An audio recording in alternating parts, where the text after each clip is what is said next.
Vendég a háznál. Gyerekekről felnőtteknek. A Kossuth Rádió családi magazinja.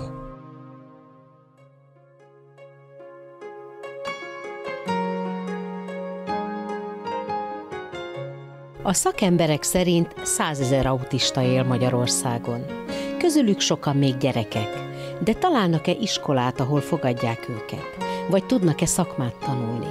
És lesz-e munkájuk, ha felnőnek? Az Autizmus Világnapján erről beszélgettünk.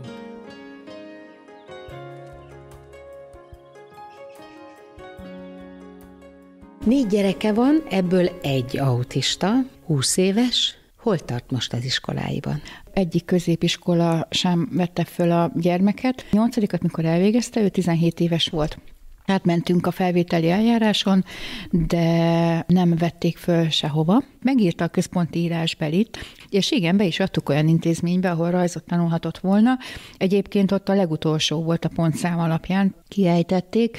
Az első, ahova legeslegelőször szeretett volna bekerülni, azt mondta, hogy autistákkal nem bajlódnak, annak ellenére, hogy az alapítókiratban benne van, hogy autistákat fogadnak. Viszont a másik intézmény, alapítványiskola mind a kettő, ahova felvételiztünk, legnagyobb megdöbbenésünkre a felvételi eljárás utolsó napjának utolsó órájában kaptam egy levelet, hogy felvételt nem nyert. Felhívtam ennek az intézménynek az igazgatóját, és kérdeztem, hogy mi történt. A ott dolgozó fejlesztő pedagógus megnézte a Milán szakértői véleményét. Ennek köszönhetően nem vették föl, így belekerültünk egy pótfelvételi eljárásba. Akkor megkapták a felvételi lapot a gyerek nevével, akkor már nem vették föl. A történetnek nem itt lett vége, mert hogy volt egy családi kapcsolat, és a Milánt így a műhelyiskola fölvette szeptember 16-án, ugye ennek már most majd 3 éve lesz, Varni. Van egy ilyen irány, amin tudnak tanulni a gyerekek, ruhaipari szakmát tanulnak, sok hasznos dolgot tudnak tanulni, leginkább akkor izgalmas ez, hogyha ez engem érdekel. Nagyon fontos, hogy abban a környezetben legyen a gyerkőc, ahova való. Én a Milánra is ezt szoktam mondani, hogy valamiben kimagasló az érdeklődés és képessége, valamiben támogatásra szorul. És hogyha ezeket a különbözőségeket nem veszik figyelembe, akkor bizony ő lehet, hogy behúzza a féket, és nem is hajlandó semmit csinálni. Tehát akkor most mi van Milánnal? Elvégezte ezt az iskolát, 2 évig járt ide, levizsgázott, megy tovább tanulni, és visszamentünk abba az iskolába, ahova ugye nem sikerült a felvételi, és mondták, hogy persze, várják a Milánt, és elhangzott az a szó, hogy esélyt adunk neki. És mondták, hogy a következő héten, hétfőn vigyem a gyereket beiratkozni. A Milán a legszebb ruháját fölvettem, leültem a Milánnal együtt a terembe, és akkor az igazgató helyettes közölte, hogy nem vették föl a gyereket. Erre a legborzasztóbb mondatok egyikét mondta a gyerek, amit egy szülő se szeretne hallani, hogy én már nem is csodálkozok rajta, már megszoktam. Én az út szélén összerogytam, és a Milán próbált vigasztalni, nem tudtam az autóba se beülni. Már a sokadik csalódása Milánnak ez. Abszolút, úgyhogy ő elveszítette teljesen a hitét abban, hogy ő hasznos tagja lehet a társadalomnak, és mivel tőlem várja a megoldás, és akkoriban szűnt meg egy több ezer főt számláló Facebook csoport, aminek az egyik alapítója voltam. Láttam meg a Civil Kollégium Alapítványnak a felhívását, hogy önkénteseket képeznek, oktatnak, ahol nem egyedül kell küzdenem, ahol meg tudok tanulni másokkal együtt dolgozni, és egy alulról jövő kezdeményezésben részt venni, és a döntéshozókig elvinni ügyeket. És én ekkor mondtam azt, hogy ez az utolsó esély még, amit annak adok, mert hogyha ez sem sikerül, és itt sem tudok eredményeket elérni, akkor nincs miért tovább csinálni. És akkor milyen eredményt tudott elérni idáig? A legelső projekt az a szülői referens hálózatnak az ügye volt, mert nagyon fontosnak tartanám, hogy szülőként legyen lehetőségünk hova tovább menni információért, és ennek mentén tudunk nagyon sok szülőnek reményt adni. Igazából a pedagógiai asszisztensek létszámának a növelése, vagy az álláshelyek megszületése. Olyan hidakat tudunk majd találni a probléma, a kérdés és a megoldások, válaszok között, amivel tovább tudjuk segíteni bárkinek az ügyét. Fogyatékossággal nem csak születünk, hanem azzá is válhatunk. Tehát bármikor lehet egy olyan helyzet, balesetből nem biztos, hogy páros lábbal fogok kijönni, és meg kellene találni mindenkinek a saját szükségleteinek megfelelő ellátást és oktatást, mert enélkül nem lehet társadalmi mobilitást elérni. Esélyegyenlőség nélkül semmi nincsen.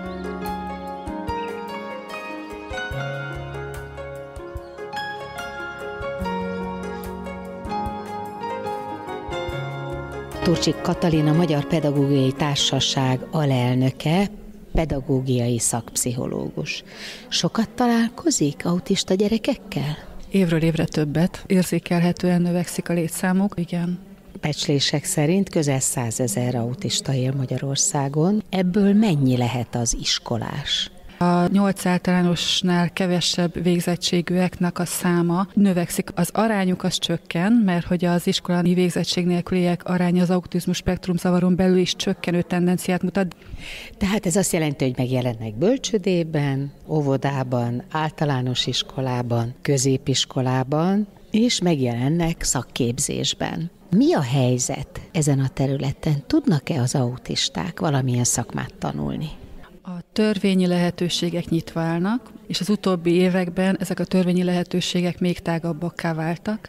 Az új szakképzési rendszer 2020 óta van érvényben, és különös hangsúlyt fektet arra, hogy ez lehetőségé váljon. De gyakorlatban ez nem tudott úgy átkerülni, hogy erre szükség lenne.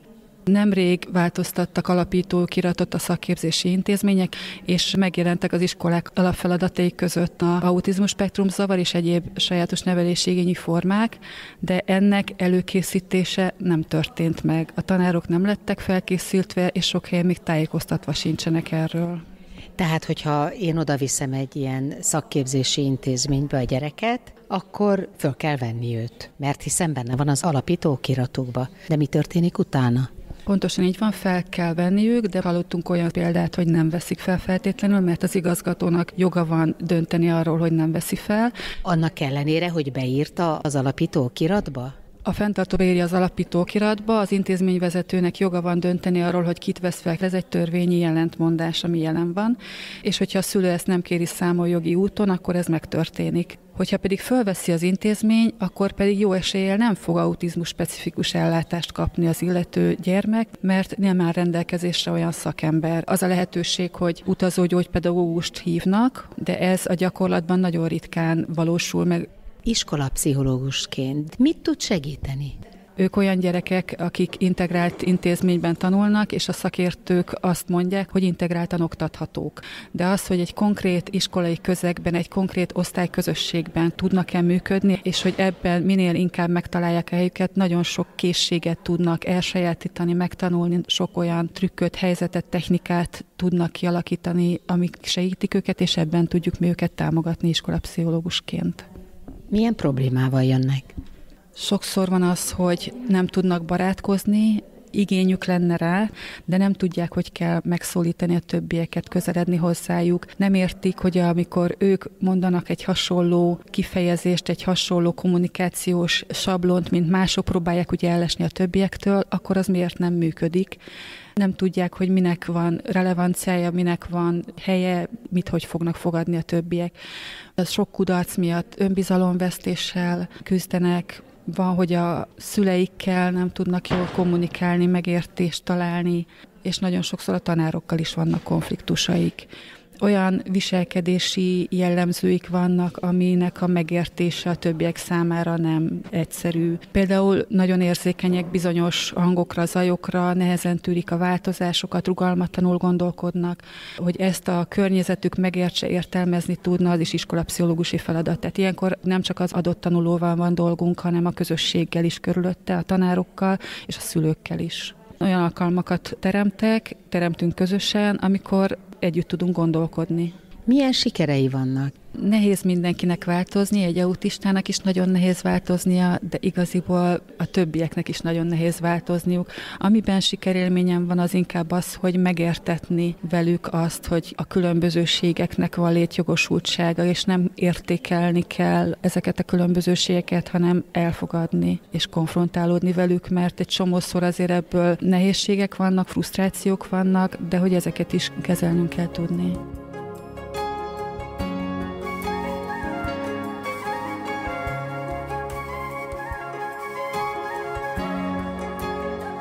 Oliver 20 éves. Nem volt könnyű az idáig vezető út, de mi van most vele? idén fogja befejezni a gimnáziumot, de ez a befejezés ez annyival jár, hogy idén ő nem kap érettségit, hiszen közben jött a Covid időszak, egy 1,5 éves online otthoni oktatás. Én tanítottam otthon, illetve online beküldős feladatokkal telt az idő, és ő amúgy nem tudott úgy teljesíteni, hiszen neki pont az volt a problémája a jelenléti oktatásban, hogy ő csak rövid válaszokat tudott adni, tehát tesztekkel lehetett értékelni, ami nagyon ritkán állt rendelkezésre. Ugye az volt a legegyszerűbb, meg a leggyorsabb megoldás, hogy online tesztekkel értékelik őket. Akkor ez ment Olivérnek, nem? Így van, tudta teljesíteni a tantárgyi követelményeket, és ez a Covid időszaknak az óriási előnye, ezek az online tesztek voltak, hogy Olivér végre tudott teljesíteni.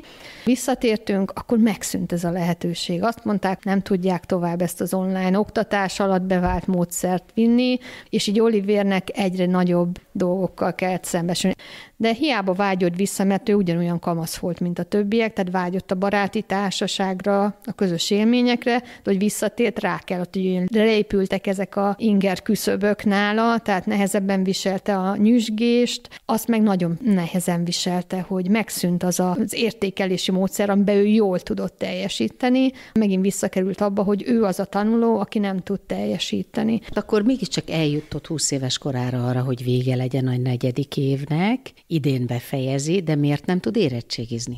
Hát azért, mert fél év alatt a normál tanrendből egyéni tanrendes lett. Pszichés problémái voltak, önértékelési gondjai, szuicid gondolatai voltak. Éppértelmű autistaként teljesen felfogta, hogy ő nem való ebbe a közegbe, ebbe az oktatási rendszerbe. Egy óriási probléma a közoktatásban, hogy nem férnek be egy nagyon merev keretrendszerbe.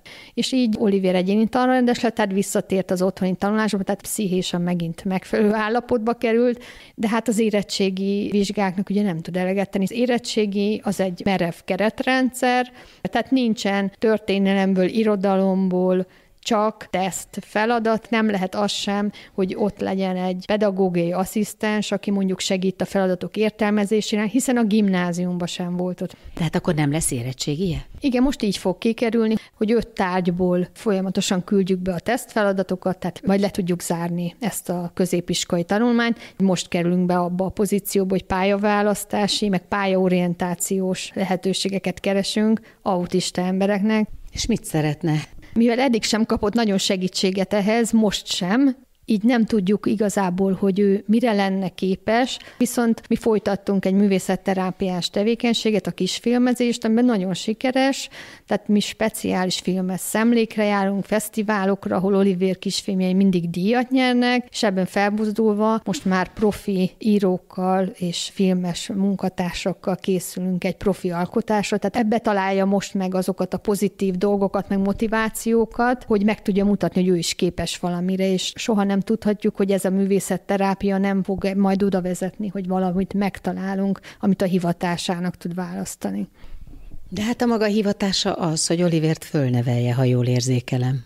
Hát igen, én nekem az elmúlt 20 évem ezzel telt, hogy Olivér főállású segítője legyek, illetve nem csak neki, én úgy gondolom, hogy az elmúlt 12 évben, amíg ezekben az intézményekben járt a tanárainak, nagyon sok tudást tudtam átadni, meg segítséget tudtam hozni, tehát szakmai háttértámogatást, össze tudtam őket kötni szakemberekkel, és úgy gondolom, hogy talán ez egy olyan jó gyakorlat, hogy ezután minél több intézménybe elmegy ennek a híre, hogy bizony szülők, szakemberek együttműködése elengedhetetlen, pedagógiai asszisztensek munkája, a tanárok segítése elengedhetetlen az ilyen atipikus fejlődésű gyerekekhez, akkor szerintem az elmúlt 20 éven már nem telt el olyan céltalanul, meg hivatás nélkül, munkahely nélkül.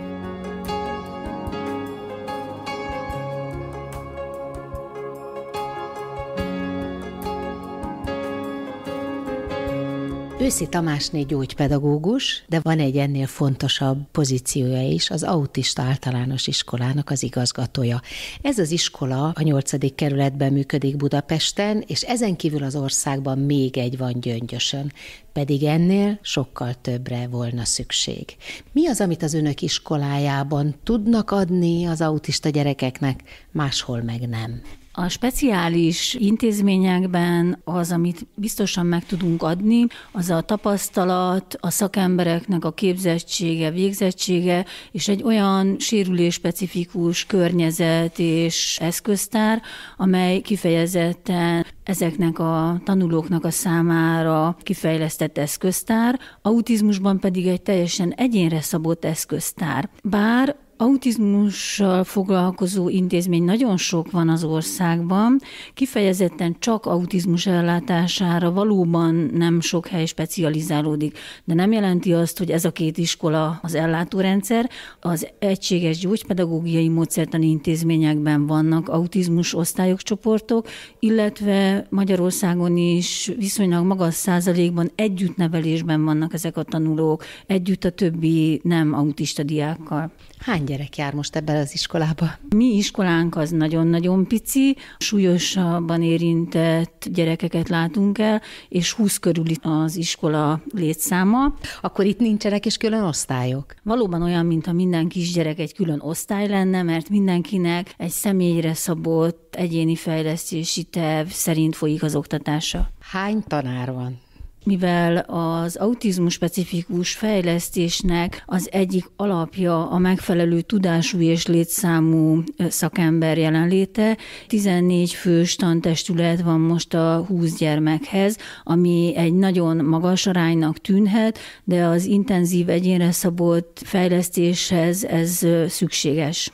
Akkor ez azt jelenti, hogy azok az iskolák tudnak belevágni ebbe, ahol ennyire jó a szakember ellátottság? Ahogy említettem, a mi iskolánkban az autizmusban viszonylag markánsan érintett gyerekek vannak, akiknek sokszor az autizmus mellett még más diagnózisuk is van, például intellektuális képességzavar, és sokan közülük nem vagy alig beszélő gyerekek, tehát lépésről lépésre építjük ki a kommunikációt, azt, hogy hogyan tudnak más emberekhez kapcsolódni, és ehhez bizony nagyon-nagyon sok olyan helyzet kell, amiben sikerélményt és tapasztalatot szereznek. Tehát természetesen az autizmusban más módon érintett gyermekek sokszor nagyon jól kompenzálják a fejlődési különlegességüket, és ők nagyon nagy számban az együttnevelésben vesznek részt. Teljesen egyéni, hogy kinek milyen területeken milyen támogatások lesznek hasznosak. Az Autizmus Alapítványnak van egy országos diagnosztikus ambulanciája és gondozóintézménye, a pici kis modelliskolánk az pedig arra való, hogy más szakemberek, a családtagok meg tudják ezt a módszertant ismerni, amivel előmozdíthatjuk a szociális kommunikációs képességek fejlődését, csökkenteni tudjuk a merev, rugalmatlan, mindennapi viselkedést. Tehát a mi célunk egy módszertani modellnek a bemutatása. Az autizmus szakirányon tanuló gyógypedagógusok jönnek gyakorlatra hozzánk. Emellett van nappali felnőtt ellátásunk, felnőtt klubunk, szakmai tanfolyamaink és szülőknek szóló képzéseink. Úgy is szoktuk mondani, hogy az autizmus ellátás az nem egy helyrajzi kérdés.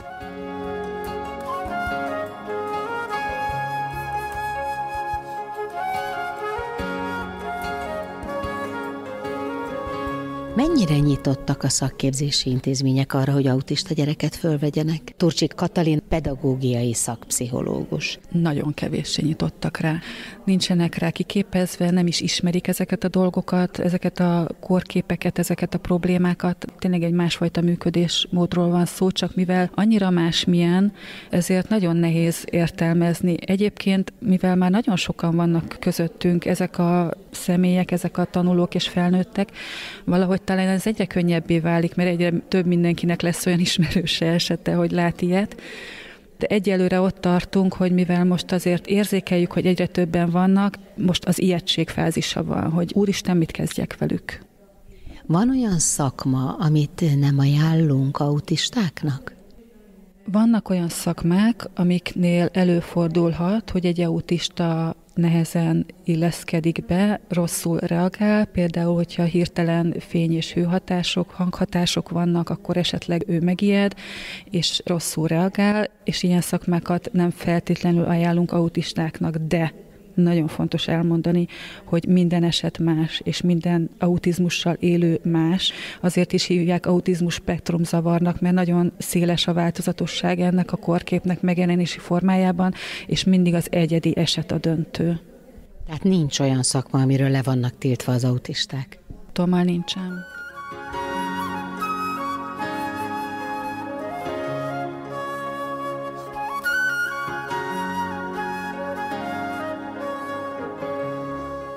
Olivier azért ebben a filmkészítésben önmagára talált, ha jól értem.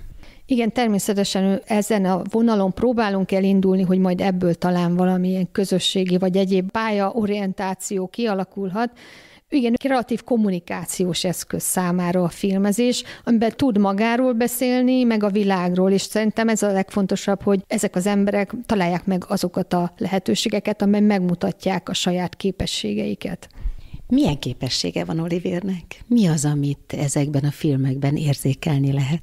Azt gondoljuk sokan, hogy ők azért, mert mások, és másképp gondolkodnak, nem úgy érzékelik, vagy nem ugyanazokra a dolgokra vágynak, mint mi, vagy nem úgy élik az életüket. De közben Olivier filméből talán pont az derül ki, és azért lenne jó, minél többen látnák, hogy pont ugyanolyan emberek, tehát hogy pont ugyanazok a vágyaik a korosztályuknak megfelelően, hogy barátokra válnak, emberi kapcsolatokra, elfogadásra, és valami olyan tevékenységben be ők is kiteljesedhetnek.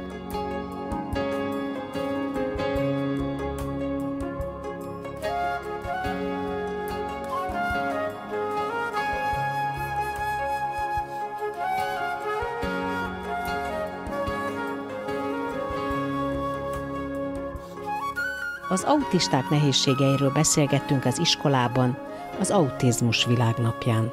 Kövessék műsorunkat podcaston, vagy keressék adásainkat a mediaclick.hu internetes oldalon. Várjuk leveleiket a vendégháznál @mtva.hu e-mail címen. Műsorunk témáiról a Kossuth Rádió Facebook oldalán is olvashatnak. Elhangzott a vendégháznál. A szerkesztő riporter Mohácsi Edit, a gyártásvezető Mali Andrea, a felelős szerkesztő Hegyesi Gabriella.